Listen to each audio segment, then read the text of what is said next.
Welcome to Aging Insights. I'm Melissa Chalker, Deputy Director of the New Jersey Foundation for Aging. The Foundation's mission is to enable seniors to live with independence and dignity in their communities. Aging Insights is produced by the New Jersey Foundation for Aging to provide information and resources to boomers, seniors, and caregivers, the primary focus being to share important information and connect people to community-based programs. Today we're going to be talking about housing, and specifically affordable housing models. We'll look at some non-traditional options and talk to experts about the important role that safe, affordable housing plays in the aging process. Our guests are Lisa Blum, Executive Director of Homesharing, Inc., Marymae Henley, Strategic Consultant for Senior Health and Housing, and Katie York, Project Director of Lifelong Montclair. Thank you all for joining me today. I really appreciate you taking time out of your schedules to be here with us and share this important information with our audience. So, Lisa, I did want to start with you, and if we could start off by you telling people a little bit about your organization, Shared Housing, Inc. Homesharing Inc. Homesharing, I'm sorry. That's okay. Homesharing Inc. Attempts to create affordable housing solutions by matching people who need to rent space in their home in order to maintain them with people who are looking for affordable housing in the community.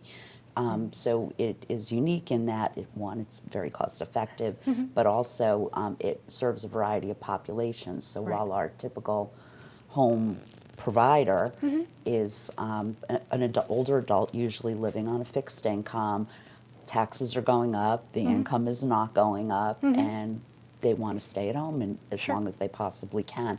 Our typical seeker is someone who has experienced either a relationship or job change and therefore has lowered income. Right.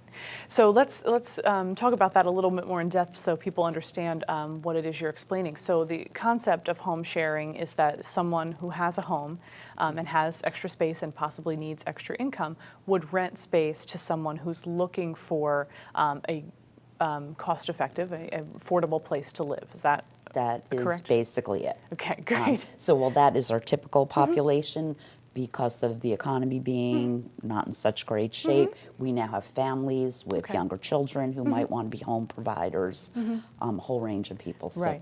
So I did want to talk about that specifically because in your definition, and I saw on your website that you talk about, is it providers and seekers? Yes. Right. So the provider obviously is the person who's renting the space in their home, and the seeker is the person who's looking for an affordable option of space to live, correct? Right. And so there is no age requirement to participate, is that? They have to be 18 years old. Right. They have to be adults, although children can come with their parents or be in the home with their parents. Right. That's the only age requirement. Right. And so your organization acts as the I guess the broker of this situation. You help people to find each other and to develop a contract, or how do they? It's a little bit more than that. Yeah, so the home sharing process is pretty detailed. So it starts with either a phone call or visit to our office. Our office is located in Bridgewater, but we serve 7 counties in New Jersey. Okay. So we started in 1984 in Somerset and Hunterdon counties. In 2011, we moved into Middlesex, Morris, and Union counties. And in 2015, we started serving the greater Montclair area, which includes Essex County and a couple of towns in Passaic County. Okay. It starts with a phone call or a drop-in, and we do a very quick phone screening to see what are their needs, what are they looking for, basic demographic information. Do they have transportation? Where do they want their home to be located, or where is their home located if they're a provider? We send them out an application where they fill out more detailed information, give us references, sign a release of information form for us to talk to any service providers that they might be working with, and then we do a criminal background check and a Megan's Law check. After that, the application comes in, we check their references, make all the calls. When they've passed that, we set up an interview with one of our social workers, and that's when we find out even more about them. What are their likes and dislikes? What are their habits? What's their daily schedule like? What are their needs? How has it been in other living situations? We do this for both the home seeker And the home provider. So for the provider, does this interview take place in your office or in their home? Is there a home visit that's There done? is a home Okay. visit. The interview is when the home visit occurs Okay. to the home provider, not to the home seeker. Right. And then we look to see that they have everything that they said they had in their home. If there are any safety hazards, if, for example, they could say, I have a bedroom, and the bedroom looks great, and the bathroom looks great, but there's clutter all over the house. Right. So that would not be an acceptable situation until they fix that up. Right. The thing that is required, though, is that every seeker has to have their own room, and all the common areas of the home are shared. So that would be kitchen, living room, bathroom, any other space. After the interview and everybody's been through all these checks, we give the seeker and providers several numbers of other seeker and providers. They talk to each other, they meet up, sometimes in the home, sometimes in a public place. They decide that they're a match. And when they decide they're a match, they let us know. And the social worker goes out and does what's called a shared living agreement. And that talks about what fee would be paid to live there each month, if there's a security deposit, and the rules about that, but also who does what in the home. What day does the garbage go out? How long can dishes sit in the sink? Toilet seat up or down? Things that couples should deal with before they move in together, but generally don't. And so all the little details, and try to work that out and negotiate it, and then a date is set for move-in. And then we monitor the match at 1 month, 3 months, 6 months, 9 months, and a year out. At 3 months, we send a survey to see if everybody is satisfied and if they had their needs met by our program. So that's what we do. Wow. You're right, that is a lot more than just matching people. There's quite a process in there. So I do want to make sure we make a couple of things clear for folks that are watching. The process of the interview and all of that, I mean, it sounds like, you're gathering a lot of information that's very helpful. So when they come up time to do the contract, is there a set form that you use, or is it the ability of the seeker and provider to either come up with their own or to add things to what you generally use? Both. Both. So we give them a list of things to, at the first stage when we send them the application, we also send them as home sharing for you. Have I ever shared before? What does it mean to share a home? What questions should you ask yourself? Before we get to the shared living agreement, it's the same kind of thing to prepare them for things to think about. Right. So they may add special things, and then we, try to cover all bases based on things that have happened before in other shared living situations, et cetera. Yeah, and I would imagine that during the interview process for both parties, things like smoking and pets are things that are talked about in advance. Right, and that's actually on our screening: smoking, pets, firearms. Do you have them? Do you have allergies? Can you live with these things or not? Right. So yes, and one nice thing about home sharing is that it does include pets, where very many shared housing situations do not. Might not, include that. Yeah, Yes. that is true. And so in the kind of review process or the survey process you do to check in on them once they've agreed to share space and begin sharing space, it's nice to know that you do it at such frequent intervals. Yes. Could you tell us maybe what are some common disagreements or issues that come up that maybe are fixable and some that aren't, and what happens if something's not fixable? Okay. Well, let's talk about the fixable ones, Sure. the typical things that happen. And we've been very lucky. We haven't had any terrible things happen. But the fixable things are, the seeker might come home at night late from work and the other person's sleeping and there's too much noise in the house. Might be that the person stays home all day and the TV's always on and the shared space, one person doesn't feel that they have access to it. Right. So it's just things like mediating, making up a schedule for it, talking about it. And a lot of what we do is teach people how to say what it is that they need and make those requests of other people, because sometimes people haven't lived like that and feel uncomfortable with it. Sure. And then, of course, there's obviously check-in also, because home sharing is not just an affordable housing solution. It really helps senior citizens because their need is not always for rent, but it's for some services in the home. Right. And we don't have so many service agreements. A lot of it is just financial. But the service agreements may include things like heavy housekeeping, taking out the garbage, running errands, transportation, nothing physical, no hands-on, no bathing, no dressing, or any of that. But Right. I'm glad that you brought that up because I forgot that as a component that is something that you also help people to arrange, is that, this is not just a situation where someone who owns a home and needs more financial support can say, I'd like to rent some space in my home to someone who can help me to pay the bills by paying for this space. But if there's someone who also needs help around the house, they can, in addition to the living agreement, also have a service agreement, right? So we've had people come in and say, I don't want any rent, I just want service. Or some people really just want another body in the house or some companionship. Right. So they may reduce, and we always say, well, the person has to pay a little something, at least $50 a week, Right. and that would be $200 a month rent, which is Right. wonderful. But the average rent is about $650. So when there's a service agreement, we have to make sure that the things that were going to be done are getting done. So that's some of the things that might come up as a problem. They're not doing what they said they would do, or Right. not doing it the way they would like. So that would be cleaning. They don't dust they don't move the objects on the table to dust, things like that. But very often the seeker is there. We've met the people, we've screened as best we can, but you don't really know someone until you live with them. Sure. So they're identifying needs that the provider themselves might not have identified, that they're struggling and having some trouble. So again, that's not an unsolvable problem, but it means bringing in other community services for them. So you brought up the average rent is $650 that someone pays to live in someone else's home.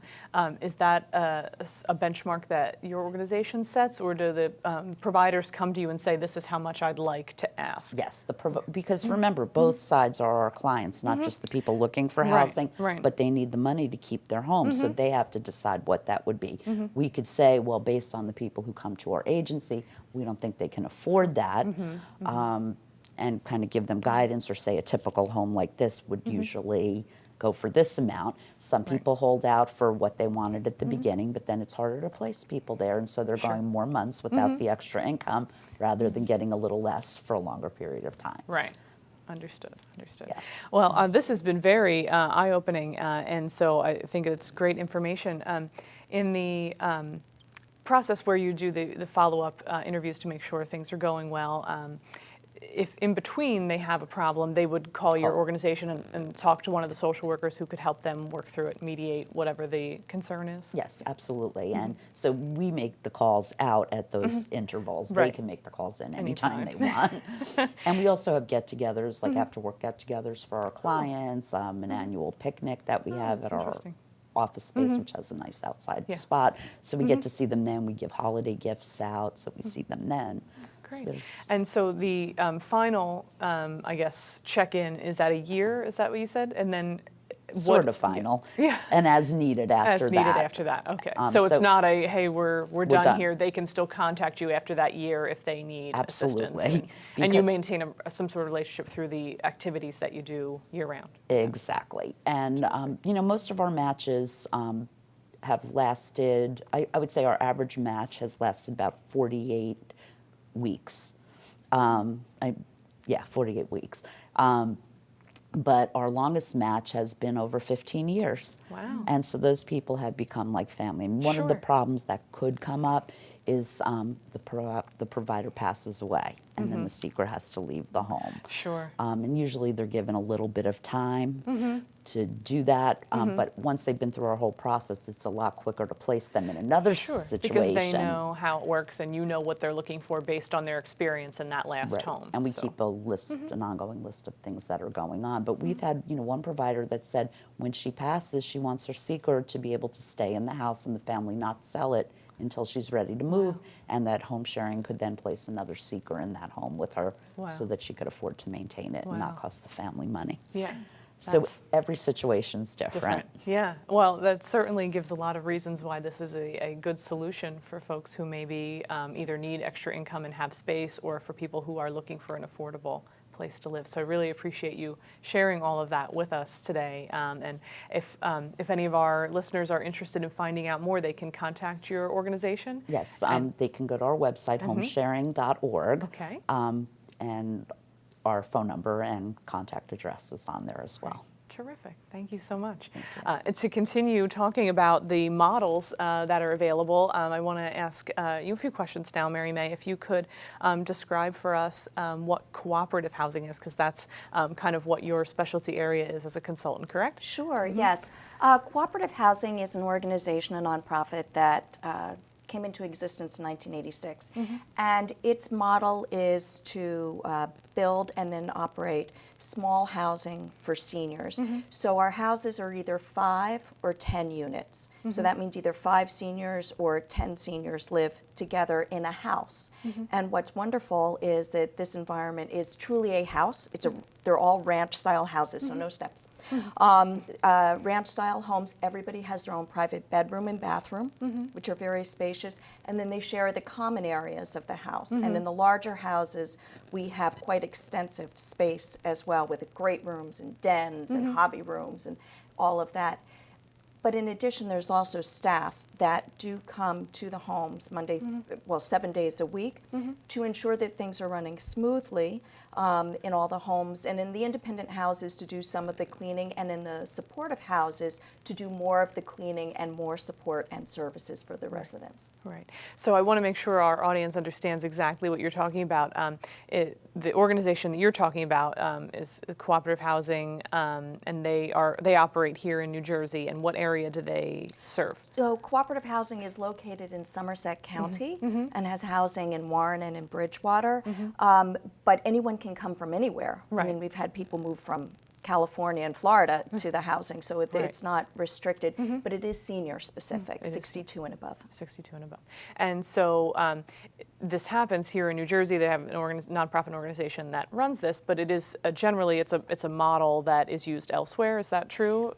It's a model, and there are some variations in other places, but it's typically dependent upon the state or the municipal, both requirements and support, because the individuals who are moving in may not be able to afford all of the costs. Right. It is affordable.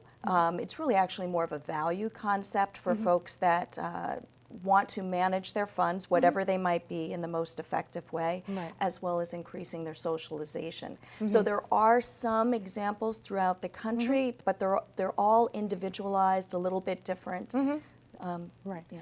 So here in New Jersey, you've referenced that there are 5 people units and 10 person units, and that these are homes that they live in. So does the organization own and maintain the homes, and the residents pay to live there? Is that the... Sure. Right. That's actually a good question, because each house is both owned by Cooperative Housing, but also is built by Cooperative Housing, specifically to be an appropriate model, to ensure the layout is comfortable and convenient to everyone, to ensure that everyone has a large bedroom and a very nice bathroom with its own private shower, walk-in shower, and then there are the 5 units and the 10 units, and the housing is constructed so that there are houses near each other, so there are communities on blocks. Yeah, it sounds like the organization takes a lot of steps to make sure that there are accessibility things. You've already mentioned no stairs and walk-in showers.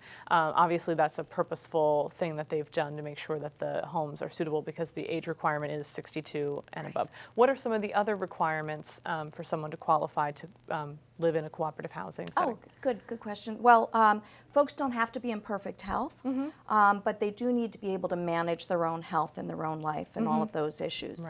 Right. To move in, they shouldn't need hands-on care, because we don't provide that. Right. And they cannot have a dementia that would make them unsafe in any way. Right. They need to be able to take their own medications. Although what we found is that when people live in community, they support each other, and they all remind, hey, don't forget, sort of thing. Sure. Yes, there's staff that can also do some reminders, but the onus is on the individual themselves. Right. We don't take pets. That was Some people are going to scared, be one of my questions. and some are allergic, and Right. it's also wear and tear Right. on the house, and absolutely no smoking Right. anywhere on the premises. Right. So that answers that question. There are no pets and no smoking allowed in any of these homes. And that brings up a good point that, you're talking about a space where 5 people or 10 people are going to be sharing it. And that might not be for everybody, but for some people it works. So can you kind of talk about what some of the other positives are of living in a setting and who might be looking to live in a group setting versus someone who's maybe looking for independent space? Right. Well, they have their own space, which is, it sort of blends both socialization or companionship and privacy. And in fact, a lot of folks that move in are moving into a larger home than they lived in, so they have more space. And there's, but besides that, they have the support of others around them, which they'll really enjoy. A lot of folks just don't do well being isolated, and what we've seen is that over the course of time, through nobody's fault, either the other members of the household are no longer living with the individual, or their community has changed and they're no longer best friends with everybody on the block, or perhaps they have transportation issues, or perhaps their family has moved, or they feel somewhat stranded. Right. And by being in this environment, they actually have more independence than they had wherever they were living previously, because they have someone who's doing the major cleaning, who's doing the cooking, who's doing so many of these tasks. And then they also have the support and the camaraderie and the opportunity to make new friends. So one other aspect is that the communities are small. The homes are 5 to 10 and they're built in 10 to 25,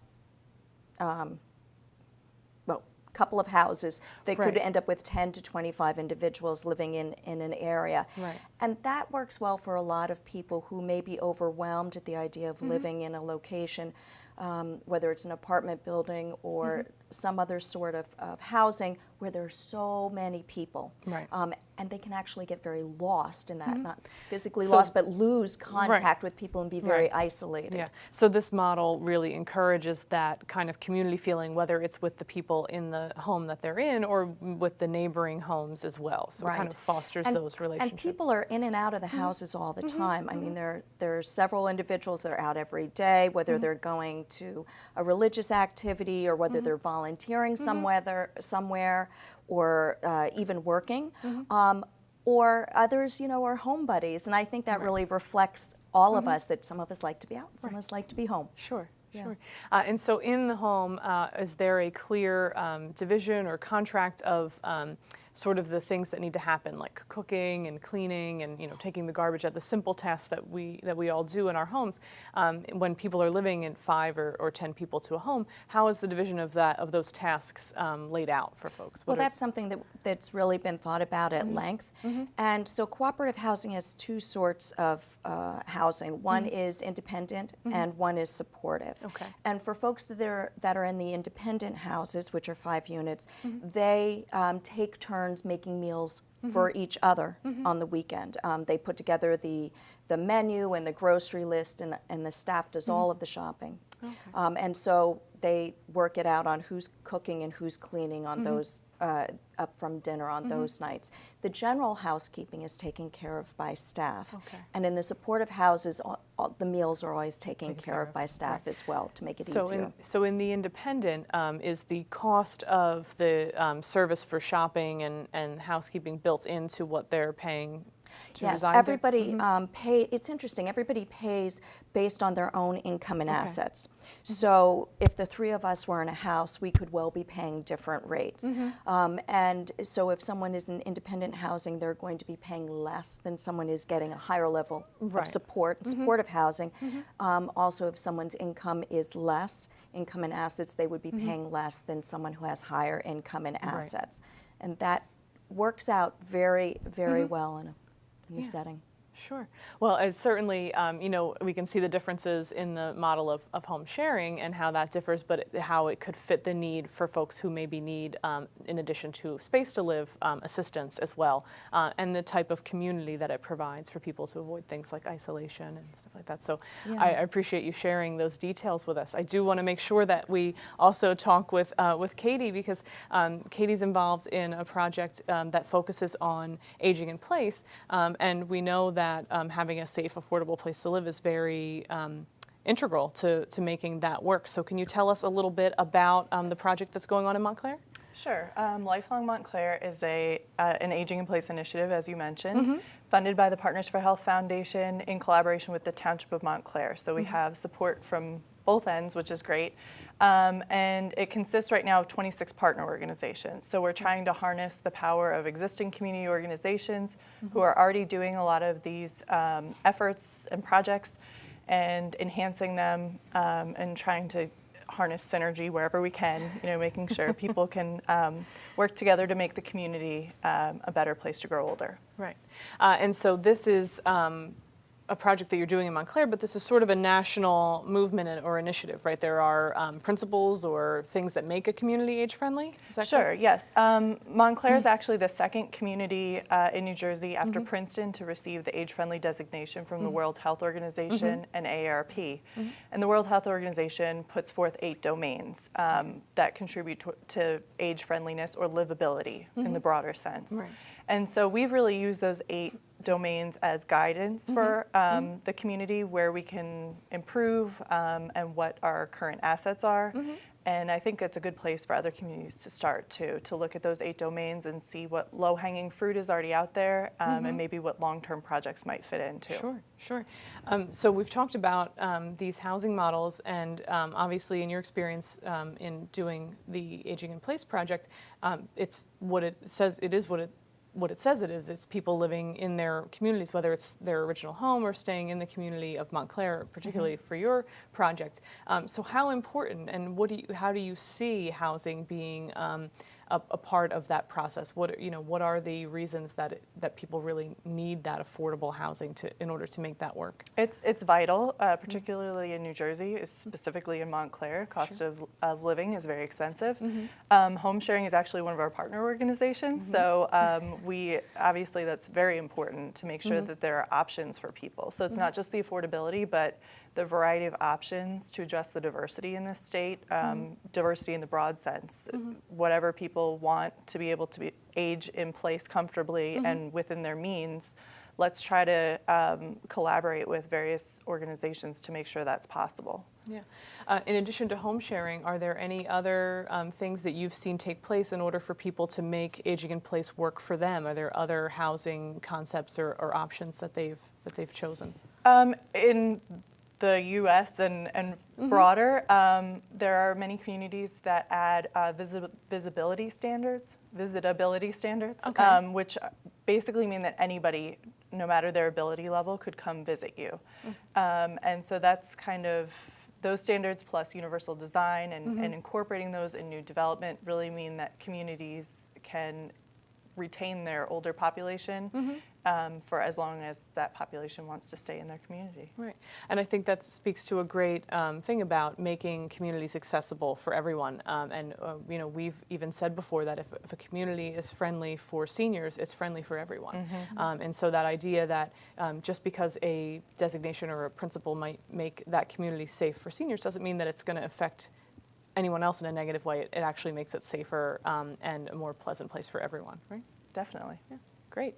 So I really appreciate you sharing that information with us and how important of a role housing plays in the aging in place concept in general. And I appreciate all 3 of you sharing all of these details. I think it's a great lot of information for our audience, and I hope that they follow up and check out some of these concepts and find out more information about what all 3 of you are doing. So I thank you very much for that time. And thank you as well for sharing your time with us today. Aging Insights is produced by the New Jersey Foundation for Aging and is made possible by donations to the foundation. To become a sponsor for Aging Insights programs, please go to our website at www.njfoundationforaging.org or give us a call in the office at 609-421-0206. All of our previous shows may be viewed on our website. We'd also like to remind you to find out about senior services in your area, please contact your county office on aging. Their phone numbers are on our website, or you can call the state hotline at 1-877-222-3737. Thank you for watching this episode of Aging Insights, and remember, aging is everyone's business.